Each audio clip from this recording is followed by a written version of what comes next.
नमस्कार दोस्तों, आपका अपने नए channel Hindi by Mishra sir YouTube channel पर बहुत बहुत स्वागत है।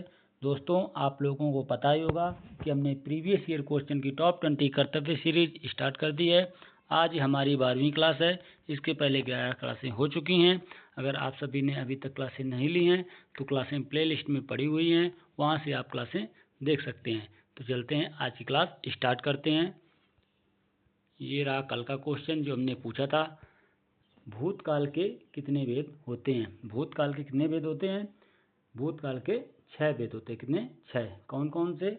नंबर 1 सामान्य भूत, सामान्य भूत, सामान्य भूतकाल।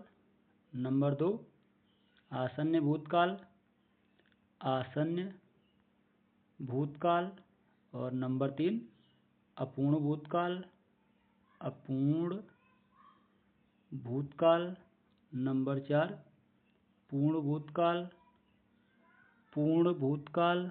और नंबर 5 संदिग्ध भूतकाल, संदिग्ध संदिग्ध भूतकाल। और नंबर 6 हेतु मद भूतकाल, हेतु मद भूतकाल।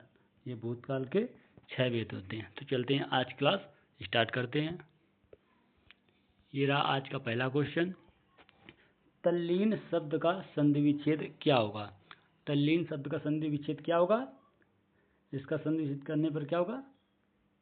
तत् धन लीन बराबर तल्लीन।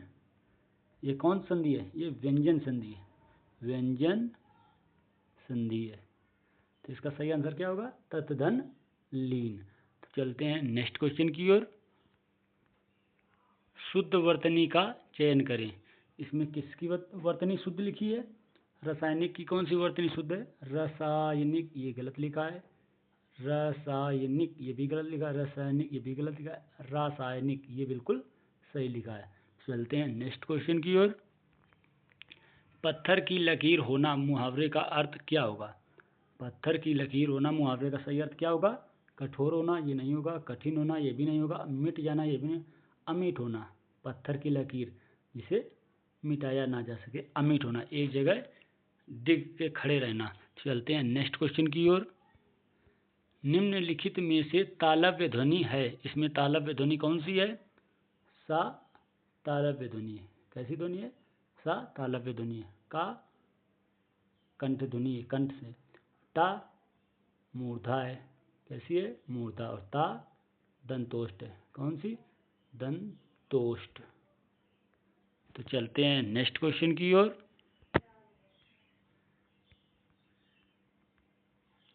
उन्मीलन शब्द का विलोम शब्द क्या है? उन्मीलन शब्द का विलोम शब्द क्या होगा? उन्मीलन का विलोम शब्द सही होगा निलीमन। क्या होगा? निमीलन, निमीलन। तो चलते हैं नेक्स्ट क्वेश्चन की ओर। निम्न में से कौन अविकारी है? इसमें अविकारी शब्द कौन है? अव्यय अविकारी है। अव्यय अविकारी शब्द है। विशेषण, संज्ञा, सर्वनाम और क्रिया ये विकारी शब्द हैं। कैसे शब्द हैं? विकारी शब्द हैं। तो चलते हैं नेक्स्ट क्वेश्चन की ओर। स्वर संधि के कितने भेद होते हैं? स्वर संधि के कितने भेद होते हैं? स्वर संधि के 5 भेद होते हैं। कितने होते हैं? 5। कौन कौन से?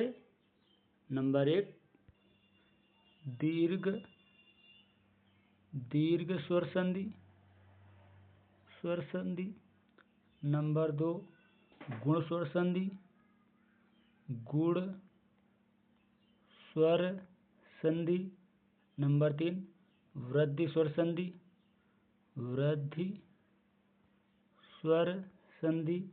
नंबर 4 यण स्वर संधि, यण स्वर संधि। और नंबर 5 अयादि स्वर संधि, अयादि स्वर संधि। ये स्वर संधि के 5 भेद होते हैं। तो चलते हैं नेक्स्ट क्वेश्चन की ओर।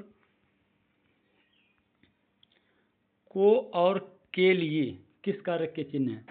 को और के लिए किस कारक के चिन्ह है? ये संप्रदान कारक के चिन्ह है। किसके? संप्रदान कारक। संप्रदान कारक की पहचान होती है को और के लिए। अपादान इसकी अलगाव से अलग होने का स्थिति बोध कराता है, अलग होने की। कारण से और द्वारा इसकी पहचान। संबोधन इसमें हे और संबोधन का चिन्ह लगाओ, हे, हरे, ये सब आते हैं। तो चलते हैं नेक्स्ट क्वेश्चन की ओर। मैंने दूध पिया किस प्रकार का वाक्य है? मैंने दूध पिया ये किस प्रकार का वाक्य है? ये विधानवाचक वाक्य है। कैसा? विधानवाचक। और आज्ञावाचक ऐसा होता है जैसे राम एक गिलास पानी लेकर आओ, जैसे इसमें आज्ञा दी जा रही है। निषेधवाचक में किसी काम को रोकना, जैसे उसे मत करो। प्रश्नवाचक में आप कहाँ रहते हैं, ये प्रश्न कर रहा है। ठीक है, ये इनकी पहचान होती है। तो चलते हैं नेक्स्ट क्वेश्चन की ओर। अत्यधिक में उपसर्ग है। अत्यधिक में कौन सा उपसर्ग है? अति, धन, अधिक।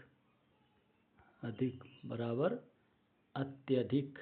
अत्यधिक, तो अत्यधिक में कौन सा उपसर्ग है? अति। अति उपसर्ग है। तो चलते हैं नेक्स्ट क्वेश्चन की ओर।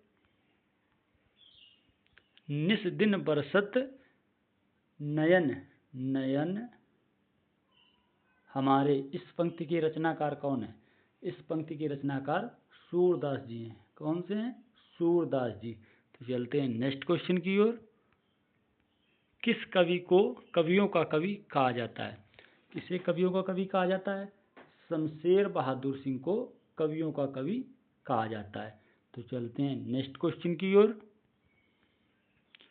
ऊष्म संघर्षी व्यंजन कौन सा है?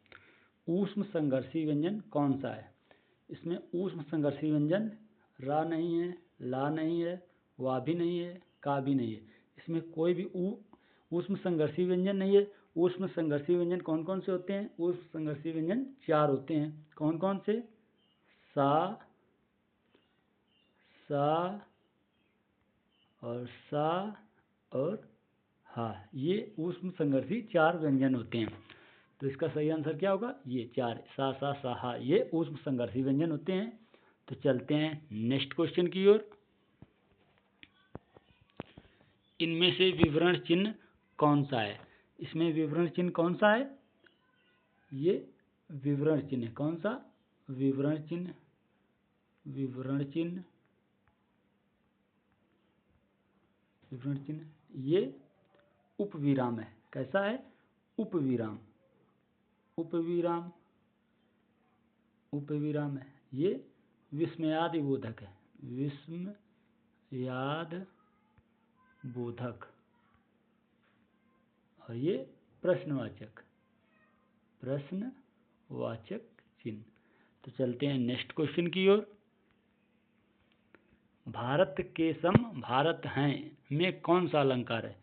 इसमें कौन सा अलंकार है? ये उपमा अलंकार है।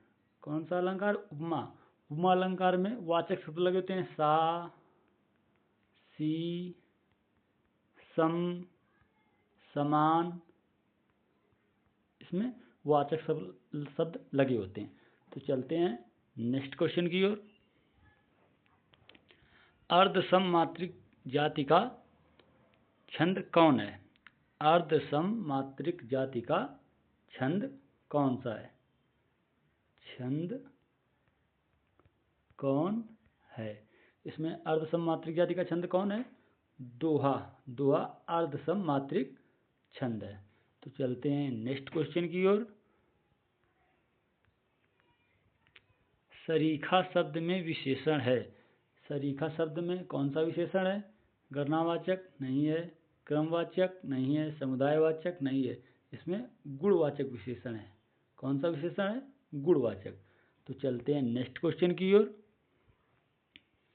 हिंदी साहित्य के इतिहास का प्रथम लेखक कौन है? हिंदी साहित्य के इतिहास का प्रथम लेखक कौन है? जॉर्ज गियर्सन, ये नहीं है। शिव सिंह, ये भी नहीं है। रामचंद्र शुक्ल, ये भी नहीं है। गरसादा तासी, ये हिंदी साहित्य के प्रथम इतिहासकार लेखक हैं। तो चलते हैं नेक्स्ट क्वेश्चन की ओर। महल के भीतरी भाग को किस शब्द से जानते हैं? महल के भीतरी भाग को किस शब्द से जानते हैं? गर्भगृह नहीं बोलते हैं, अनंतपुर ये भी नहीं बोलते हैं। महल के भीतरी भाग को रनिवास कहा जाता है। क्या कहा जाता है? रनिवास। तो चलते हैं नेक्स्ट क्वेश्चन की ओर। ये रहा आज का लास्ट क्वेश्चन। हिंदी खड़ी बोली किस अपभ्रंश से विकसित हुई है? हिंदी खड़ी बोली किस अपभ्रंश से विकसित हुई है? ये सौर सैनी से विकसित हुई है। किससे? सौर सैनी से विकसित हुई है। तो चलते हैं आज के गृह कार्य की ओर। ये रहा आज का गृह कार्य। हिंदी किस भाषा परिवार की भाषा है? हिंदी किस भाषा परिवार की भाषा है? इसका आंसर आप कमेंट बॉक्स में दीजिएगा। तो दोस्तों, आज की क्लास कैसी लगी? क्लास अच्छी लगी हो तो वीडियो को लाइक करें, शेयर करें और चैनल को सब्सक्राइब करें। मिलते हैं नेक्स्ट वीडियो में। धन्यवाद।